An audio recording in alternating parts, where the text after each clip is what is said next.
நான் உங்க டாக்டர் புவனேஸ்வரி பேசுறேன், ஆதிஷா ஹாலிஸ்டிக் ஹோமியோ கிளினிக்.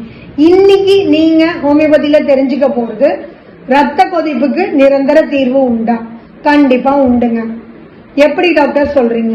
நான் எப்பவும் சொல்ற மாதிரி ஹாலிஸ்டிக் அப்ரோச் அண்ட் இண்டிவிஜுவலைசேஷன் சொல்ற, ஒத்தவைக்கு ஒத்த மாதிரி மருந்து கொடுக்கறதுனால, நோய்க்காக மருந்து கொடுக்காம நோயாளிக்காக மருந்து கொடுக்கறதுனால நிரந்தர தீர்வு கொடுக்க முடியும்.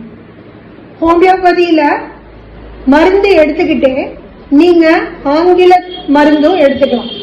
கம்ப்ளீட்டா குணமாகிற வரைக்கும், உங்களோட ரத்த கொதிப்பு கண்ட்ரோல் ஆகுற வரைக்கும் 2 மருந்துகளையும் சேர்த்து எடுத்துக்கலாங்க. ஆல்ரெடி நீங்க ரத்த கொதிப்புக்காக ஆன்டி ஹைப்பர்டென்சிவ் ட்ரக்ஸ் எடுத்தாலும் உடனே நிறுத்த தேவையில்லை, ஹோமியோபதியோட சேர்த்து எடுத்துக்கலாம். எந்த விதத்திலையும் பாதிப்பு வராது. நல்லா ஞாபகம் வச்சுக்கோங்க, ரத்த கொதிப்பு அப்படிங்கிறது நோய் கிடையாது, அது ஒரு வகையான குறைபாடு.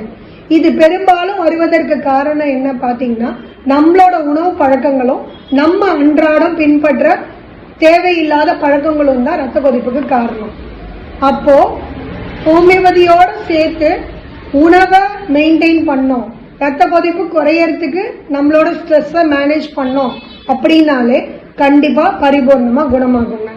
அதுக்கு என்னெல்லாம் பண்ணும் டாக்டர் அப்படிங்கறத அடுத்த வீடியோல தெரிஞ்சுக்கோங்க.